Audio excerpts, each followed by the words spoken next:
Yes,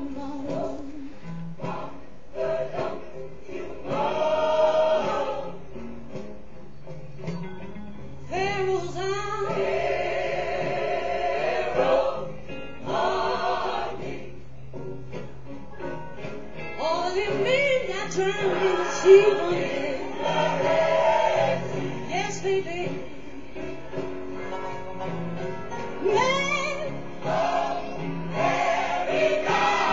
Well, hello, my fellow Americans and fellow Christians, and thank you for joining me for one more day of the Word of the Lord here in the United States of America.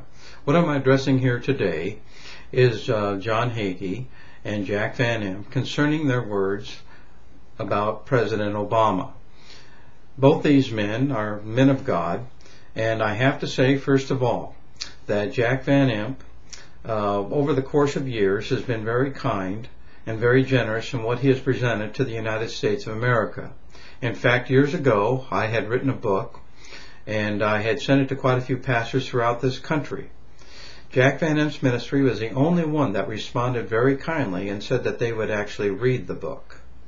Now, I have to mention today that I understand what Jack Van Impe's ministry is, and that is prophecy, and that he's trying to show the American people what may possibly be in the future. I understand that. What I am addressing here today is the President of the United States, Barack Obama.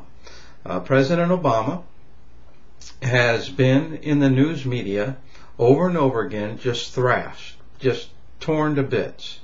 And now we see the Christian church trying to say that maybe Obama is going to be a coming dictator because of what Newt Gingrich said, that he's possibly going to be a world leader, that he's going to guide us into the new world order around the year 2012, that he's possibly the Antichrist, and that possibly he is going to take this world by the reins, and what he is going to do is that he is going to draw it all in and make it possible for it all to work together, and that he is going to be part of the new world order.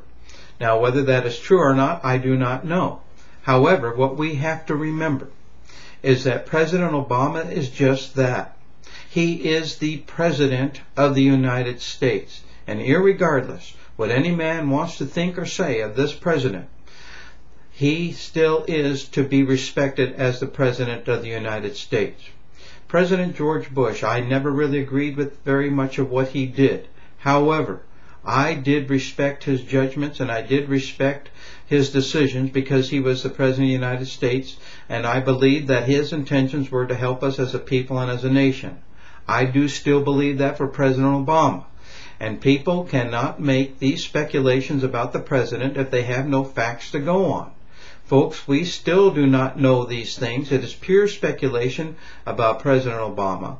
And we need to sit there today and decide within ourselves, are we going to continue on this path of thinking in an evil way concerning our President of the United States, or are we going to respect him? As far as I can see, the President is trying to do the best he can concerning this country, and that his administration is trying to make good decisions. Now, whether they've been all bad decisions, whether or not we are headed towards socialism, whether or not we are going to be collapse economically, I do not know. The fact of the matter is we are still here today. In fact, all the people today that are on welfare and that are getting unemployment checks, you have to remember that they fought to get that going through the Congress. And that actually because of him, we are still the President of the United States, and pushing that fact that we are in the good situation we are still in. We are not collapsed completely economically in this country. For a lot of us, there is still food on the table. For a lot of us, there is still a way to pay our bills. Quite a few of us are out on the street, I understand that. And that's something that needs to be addressed by the church as well. But let me mention to all men of God that when you start picking on the President of the United States, it is very questionable whether or not you are following after the ways of the Lord. Listen to what 1 Peter says here in chapter 2, verse 1. It says, "Wherefore, laying aside all malice, and all guile, and hypocrisies, and envies, and all evil speakings, as newborn babes, Desire the sincere milk of the word, that you may grow thereby. If so be you have tasted the Lord is gracious. You also, as lively stones, are built up a spiritual house, a holy priesthood, to offer up spiritual sacrifices acceptable to God by Jesus Christ.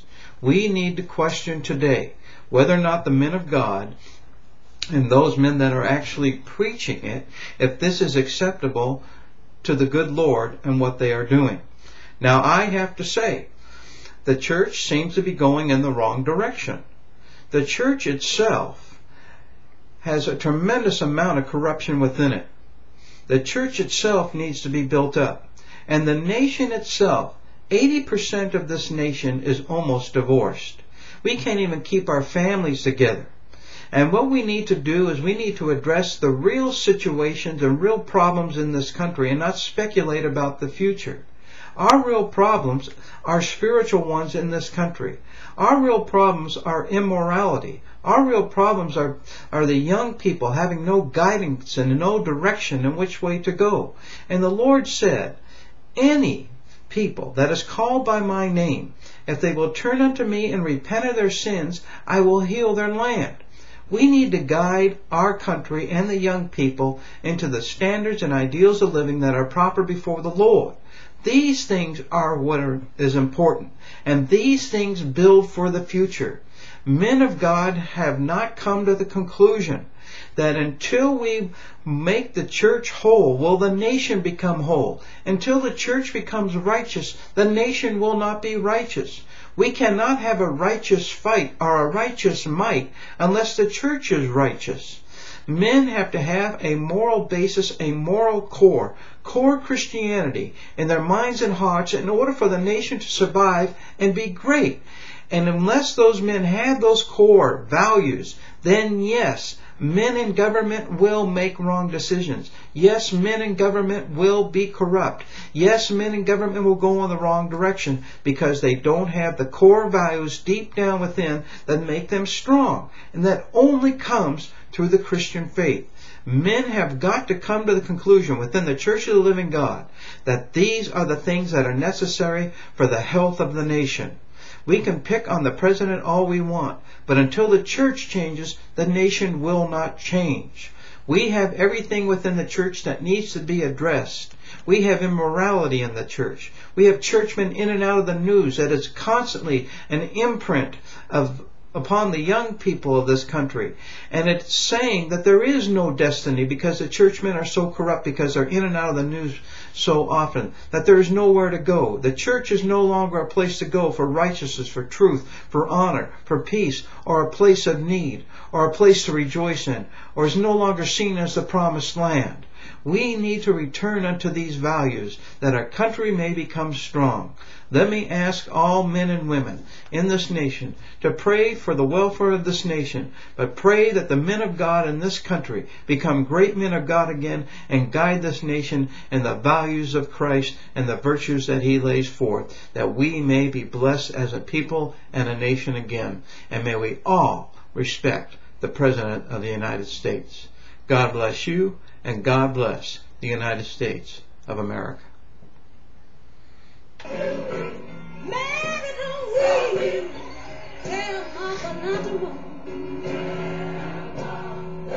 Don't